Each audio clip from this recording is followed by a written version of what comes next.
அடுப்பங்கரையில இல்லத்த, கடைக்கு போயிருந்தேன். அதுக்குள்ள என்ன உனக்கு கடைக்கு பேதி எடுத்துச்சு? வந்து பிள்ளைய பாரு முத. சமைச்சியா? சாப்பாடு போட்டு கொடுத்துட்டு பிள்ளைய பாரு நீனே. நீங்க பிள்ளைய மடியில வச்சிருங்க, நான் போய் உங்களுக்கு சாப்பாடு போட்டு எடுத்துட்டு வரேன். இந்த மாமியா கிழவி எங்க இருந்து வந்து தொலைஞ்சிச்சுன்னு தெரியல. நம்ம உசுர வாங்கிட்டு இருக்கு, அது வீட்டுல சோறு பொங்கிட்டீங்கயாதோ. என்ன சின்ன பொண்ணு, சாப்பாடு போட்டியா? போட்டேன். நீங்க இங்க உட்காந்து சாப்பிடுங்க, நான் போய் பிள்ளைய பாத்துட்டு வரேன். என்னம்மா பூ மாதிரி அம்மாவை தேடி வரியா? அம்மாவே வந்துட்டே. வாமா, சமத்து பிள்ளைல. அம்மா அம்மா, பாட்டி உன்னை திட்டுச்சுமா. அந்த பாட்டி அப்படிதாம்மா, அதெல்லாம் நீ கண்டுக்காத. இந்த கிழவிக்கு என்னதான் பேதி எடுக்குன்னே தெரியாது. என்னைய திட்டலைன்னா தூக்கமே வந்து தொலையாது.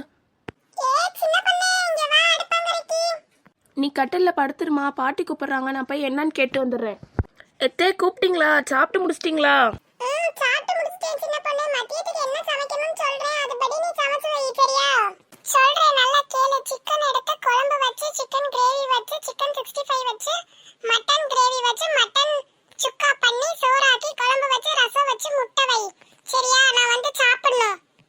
என்ன சாப்பாடு சொன்னது ஆண் வாயை பொளந்துட்டு நிக்கிற? வாய மூடு, வாய்க்குள்ள கொசு போகுது. இதெல்லாம் சமைச்சு வை. இல்ல நீ சமைக்கல அப்படின்னா உன் புருஷன்ட்ட சொல்லி வீட்டை விட்டு வெளியே அனுப்பிடுவேன். சரிங்கத்த, நான் சமைச்சு வைக்கிறேன். எம்மம்மா, இந்த கிழவிக்கு இவ்வளவு போதுமா? நம்மளால இவ்வளவு சமைக்க முடியாதப்பா சாமி. இந்த கிழவி கடையில வாங்கி கொடுத்து வேலையை முடிச்சிருவோம். இவ்வளவுதான் தின்னு தின்னு இந்த கிழவி வெடிக்க போறா.